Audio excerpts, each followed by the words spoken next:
They were once angels. They once stood closer to the light than any other being in the universe. But today, they are kings of hell. 72 spirits, 72 entities once summoned, confronted and sealed by Solomon with the very ring gifted from heaven. Very few know that the Bible never clearly names the spirits that were sealed. But in forgotten manuscripts, in texts labeled as ancient occult, the name Goetia appears, carrying the full list of entities that once sowed darkness across the earth. Welcome to Prayer Station. Some call them demons, others call them symbols. But Solomon did not.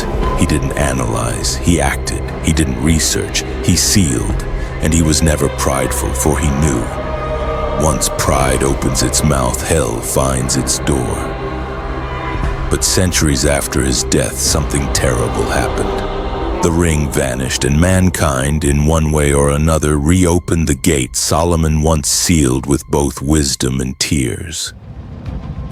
The question is, are you sure you know who you're calling? And when you look at names like Baal, Hyman, Astaroth, and treat them like a game.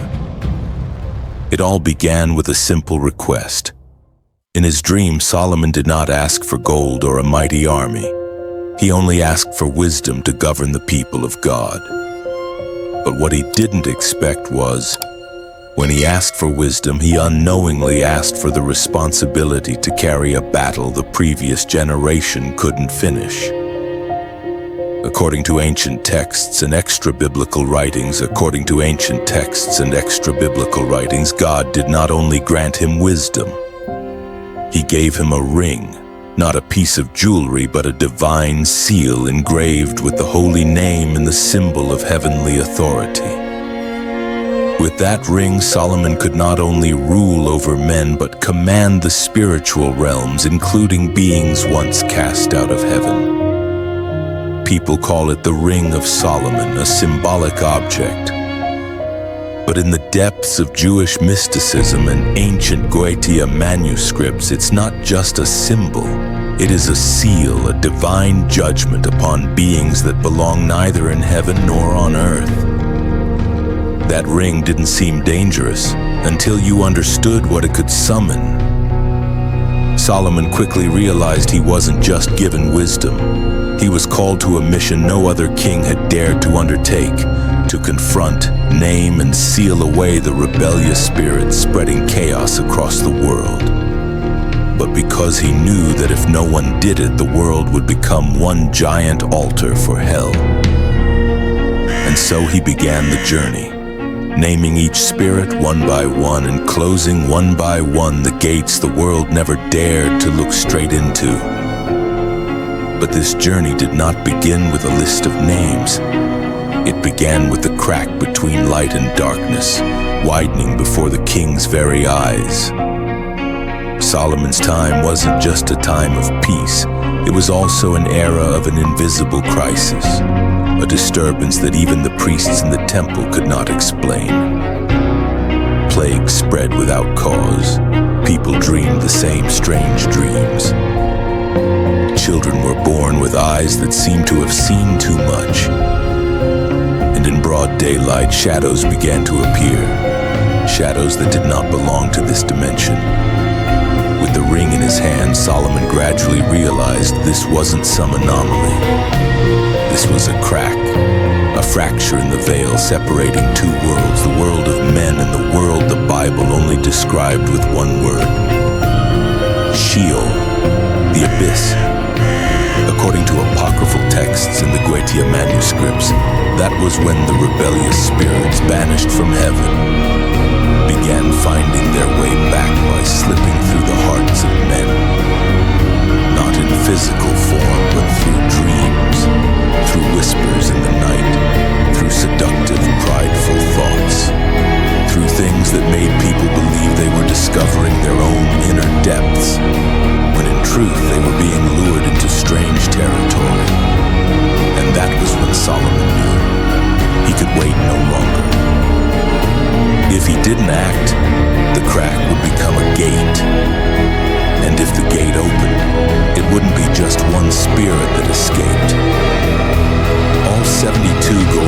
spirits, each carrying a unique form of destructive power, would pour into the world, cloaked in the forms of knowledge, art, religion, and counterfeit salvation.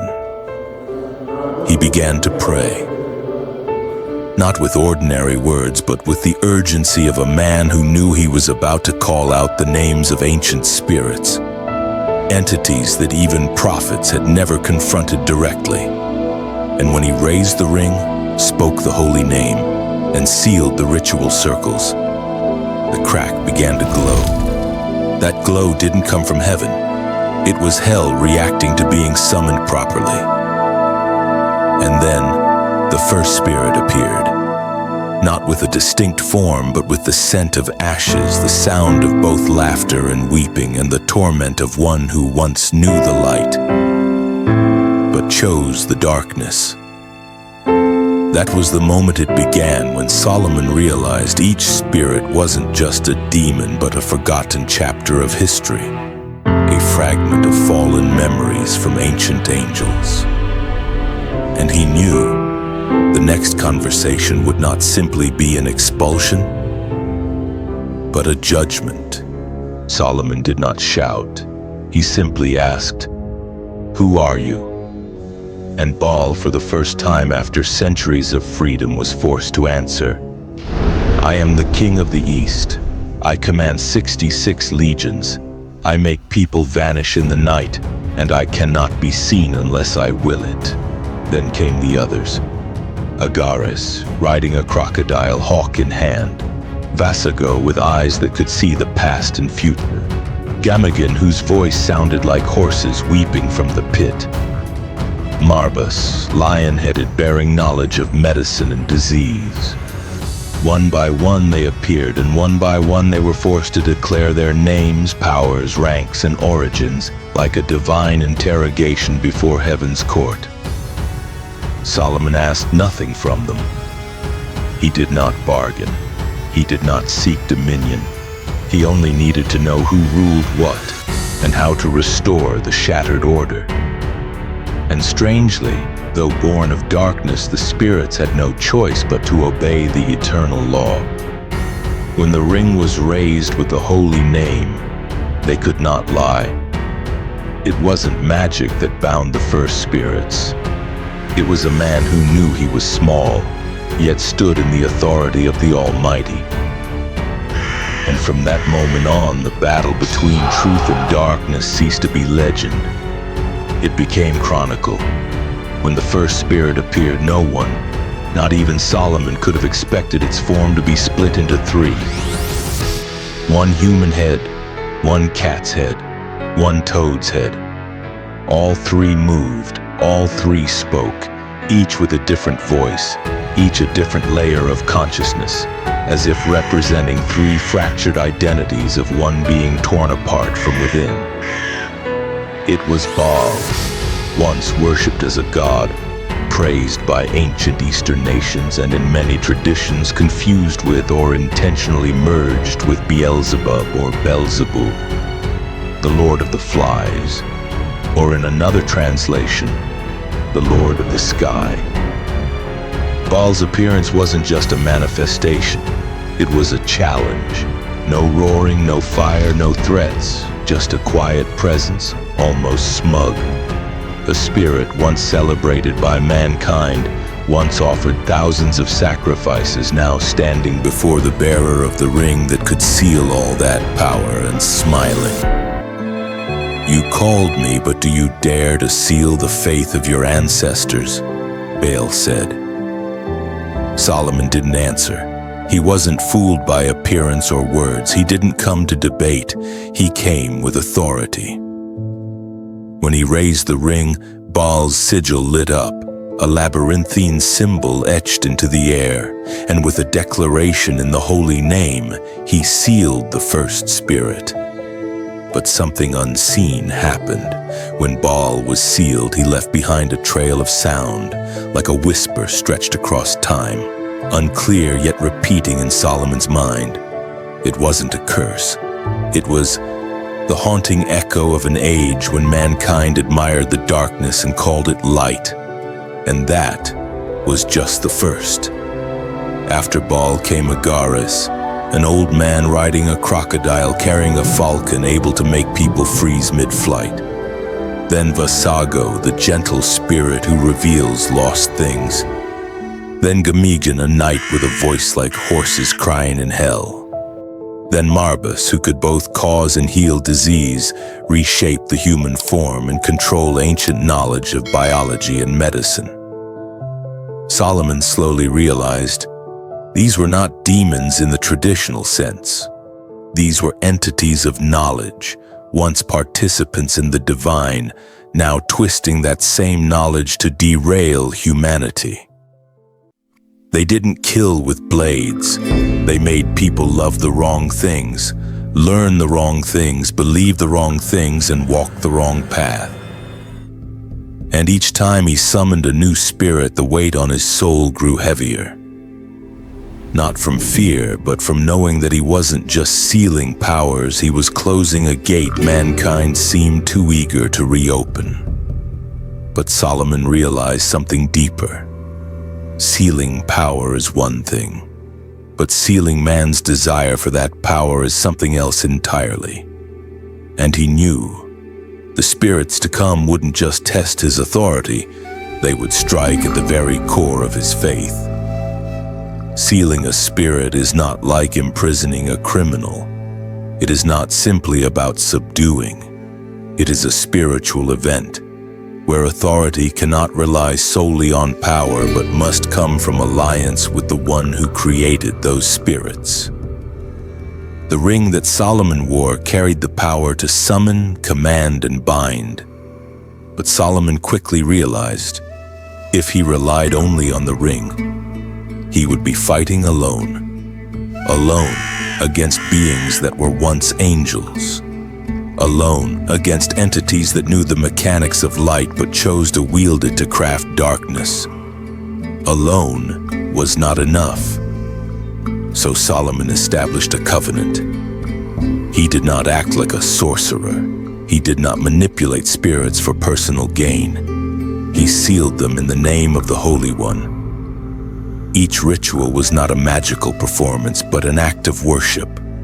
A moment where he stood on the side of light against those who had fallen from glory. Every time he called the name of a spirit, he would pronounce its title, and then invoke a greater name, a holy name, to compel it to bow. Not because the ring had intrinsic power, but because Solomon willingly became an agent of righteousness. That's what terrified the spirits, not his might, but that he had no desire to be a master, only a servant.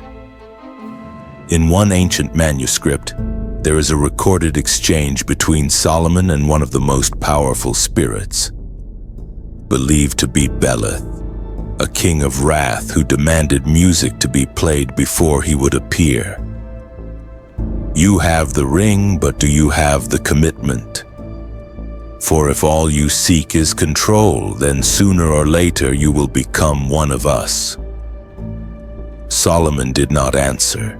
He simply pressed the ring into the ground, redrew the seal with blood, and declared, "In the name of the one who created heaven, earth, and all spirits, I summon not to control, but to close the path you once strayed upon." And with that, Beleth, along with his music, and was swallowed into a vessel, not bound by physical force, but by the sanctity of the calling Solomon carried. From that moment on, his rituals changed. No longer merely seals, they became renewals of covenant between man and the divine. Because if one man holds true to faithfulness, even hell must kneel. But it was in that moment that Solomon realized something even greater. The ring may seal spirits, but only covenant can seal his own heart. And the trials ahead would not just be encounters with demons, but with the trembling of his own faith. If the first spirits were beings of primal power, then in the deeper levels, Solomon began to encounter spirits who had once stood near the very throne of God. Not mere demons, but fallen angels. Creatures who once bore the light but chose to turn their backs on it. And this was the hardest part, because these spirits did not appear in grotesque forms. They came with majesty, with beauty, with eloquence, with deep knowledge, with reasoning that felt profoundly convincing. They did not scream. They persuaded. They did not seek destruction. They invited collaboration. One of them was Paimon, a radiant king riding a camel accompanied by sacred music appearing like an ancient university master. He could teach every discipline, explain every philosophy, analyze the workings of the world, and make you believe he only wanted to help. But what Solomon heard was not knowledge. It was pride, veiled in wisdom. When he said, "If you learn from me, you will become like the gods," Solomon realized he was no longer facing a mere spirit. He was facing the original temptation from Eden. Then came Asmodeus, the spirit of passion, jealousy, and destruction. He didn't pretend. He appeared with 3 heads, human, bull, and ram, seated on a dragon of fire, exhaling breaths that scorched innocence.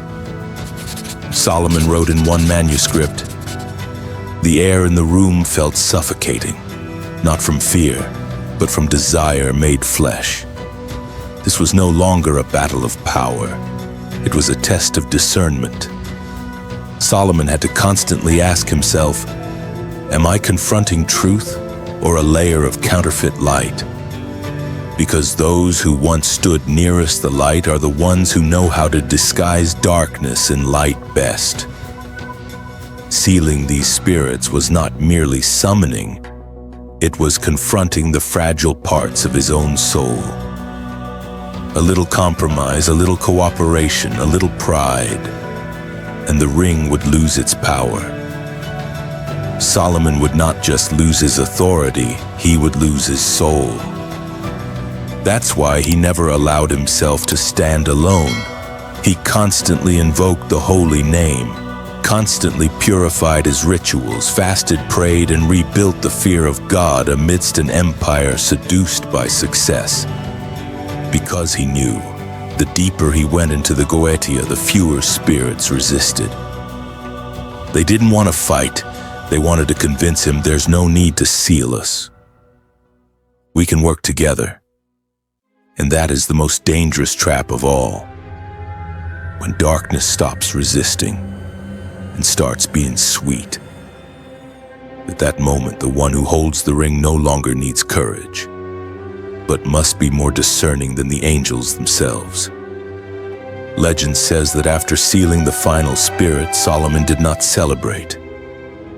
There was no feast, no ceremony of honor, not even a single declaration. I have completed a great work. Instead, he quietly placed the ring in a secret place and never wore it again. Why? Because the ring, throughout the entire journey, was not merely a sacred tool. It was a burden. Each time Solomon raised his hand to summon a spirit, he was not only calling it out of the darkness, he was awakening something shadowed within himself. The ring, by its very nature, was not just a key of sealing. It connected the spiritual realm to its bearer. It demanded absolute purity, true reverence, and unwavering faith. Any misalignment within the soul, even the smallest, pride, compromise, curiosity, could become a door swung wide in reverse. Some apocryphal texts recorded this warning. The ring does not merely issue commands, it listens to the heart of the one who wears it. If that heart begins to hunger for power, it ceases to be an instrument of light. It becomes a bridge by which all of hell may enter the soul of its bearer. This is why, after Solomon, no one dared use it again, not because they lacked power, but because they lacked purity. Generations afterwards searched for the ring, Some ancient kings, alchemists, and occult practitioners claimed they had seen traces of it. Replicas were crafted, imitations forged. But no one could activate the true ring because no one had the covenant Solomon once held. Some say the ring was destroyed. Others believe it lies buried in a cave in Babylon. But there's a more mysterious tradition still, that the ring never disappeared. It merely sleeps, awaiting another who would dare enter into the same covenant as Solomon. Not for fame, not for power, not to control, but to close the gate the world keeps trying to reopen. Until that day, the ring remains still, and the world continues to tremble at the names long forgotten. Time passed. Solomon died. The kingdom split in two. The temple was destroyed, and over the years, the stories of the ring became legend, while the list of sealed spirits turned into whispers in the dark. At first, it was mere curiosity. Greek scholars, Babylonian seers, Egyptian mystics began passing down ancient manuscripts. Many of them believed to be alternate versions of Solomon's own writings. The names of spirits like Baal, Paimon, Asmodeus were no longer curses, but subjects of study. Then came the Middle Ages, when darkness and religion intertwined, and the Goetia manuscripts were revised, edited, systematized. The Lesser Key of Solomon was born, not as a warning, but as an instruction manual for summoning. The world had shifted from sealing to summoning. Spirits were no longer seen as threats to avoid, but as tools to obtain what the flesh desired: wealth, fame, love, health, power. Even at the cost of one's soul, they drew summoning circles, etched sigils, painted magical triangles, chanted the names of spirits. And slowly, what Solomon had once locked away began to crack open. Not everyone succeeded, but one success was enough to unleash widespread chaos. Invisible guests began to dwell in minds. Strange dreams emerged. Brilliant lives burst forth, then burned out in shame. Geniuses died young. Alchemists vanished without a trace. Some claimed they heard whispers when touching ancient texts. None of it was random. All of it stemmed from one ancient thirst. Humanity longs to command the sacred, but refuses to submit to the sacred one. And then, at an unknown point in history, someone found the vessel of sealing and broke it. According to a Mesopotamian legend, when Babylonians dug beneath a lake in search of Solomon's ancient treasure jar, they found no gold, only smoke rising from the fractured clay. And from that day on, the land never knew peace again.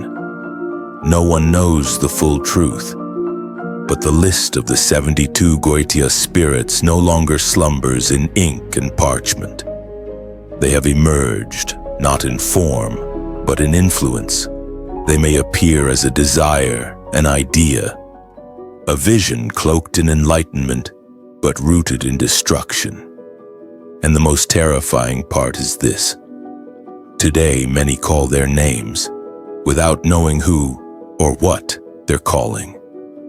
And as was once warned, all it takes is one voice to bring down a kingdom, not because the spirit is strong, but because the human heart is too easily swayed. When ancient manuscripts were examined more closely, scholars discovered something unsettling. The 72 Goetia spirits were not a random collection of fallen entities.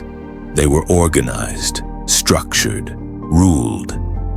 These spirits were not a chaotic mob. They were a military force, ranked and titled with precise classifications: kings, princes, presidents, dukes, marquises, counts, knights. Each title denoted not just honor but authority, and the number of legions under their command. For example, Baal, the first spirit, Uneuts, was called the King of the East, commanding 66 legions.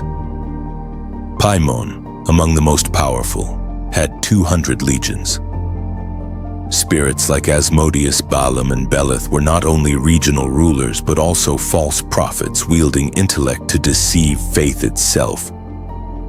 But what shook scholars the most was this: all 72 spirits bowed under the dominion of 4 greater infernal kings, the dark pillars of hell's governance.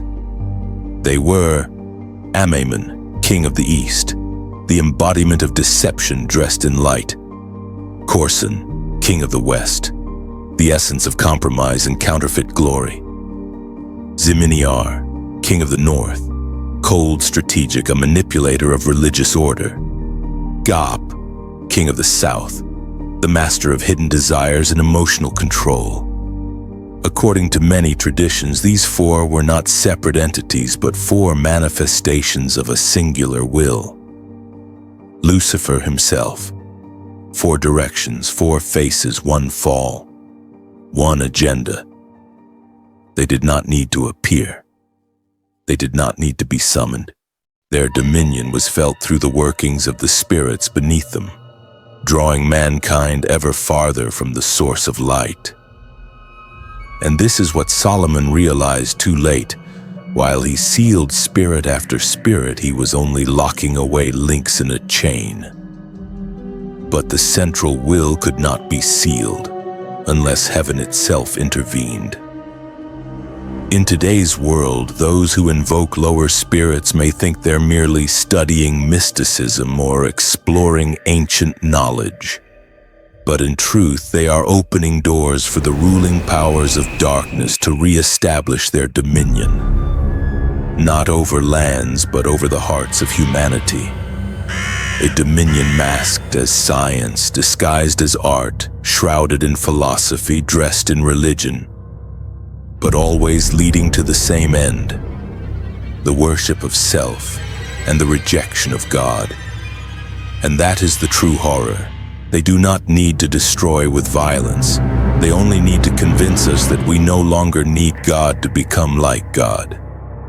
People often assume that all knowledge, if it holds academic value, will eventually be made public.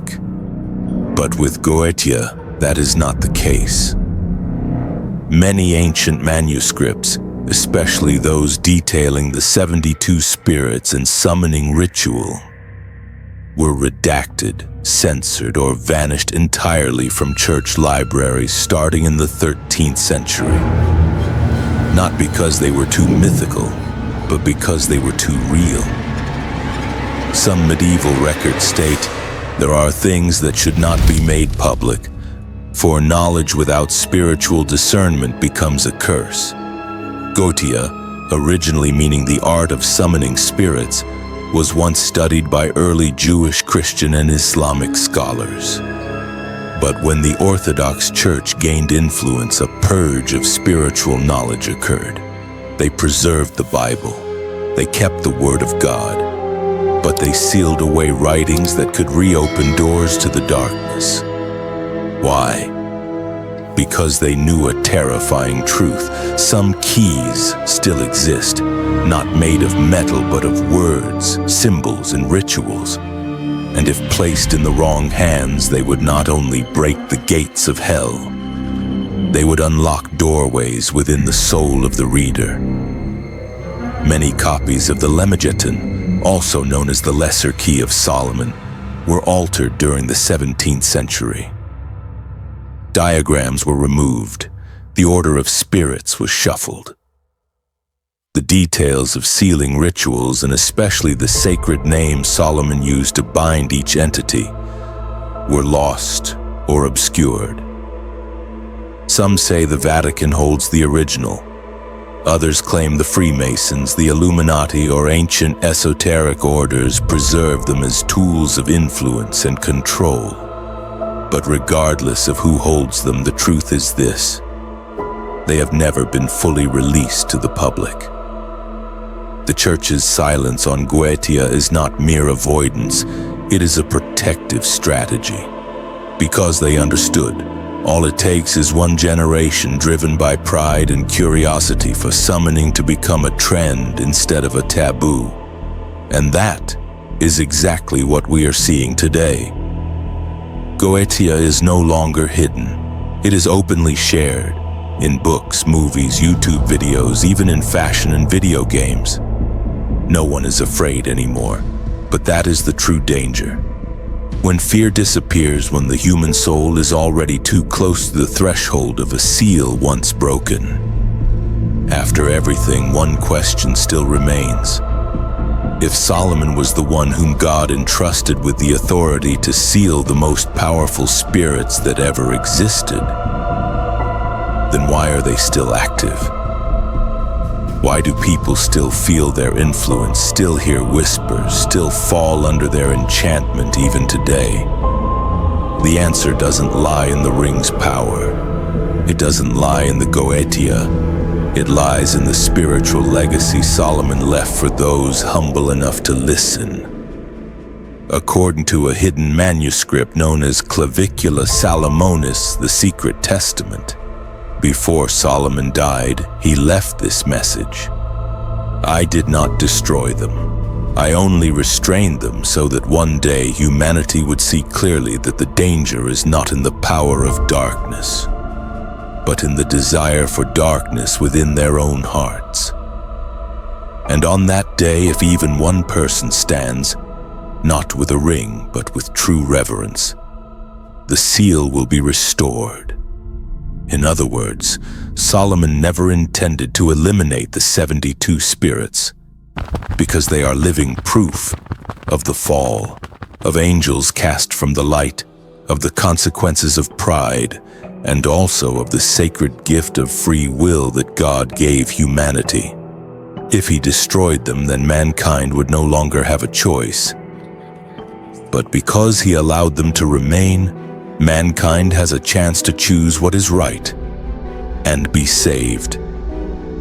These final words are not recorded in the canonical Bible, but they echo across ancient Jewish texts, Christian apocrypha, Kabbalistic traditions, and Sufi teachings. And they all agree on one thing. The key is no longer in the ring. The key is now in every soul, whether you will bow before the true light or be deceived by the false light of spirits who once betrayed heaven. Because they are still here, not in monstrous forms, not in terrifying faces, but in eloquent speech with twisted wisdom.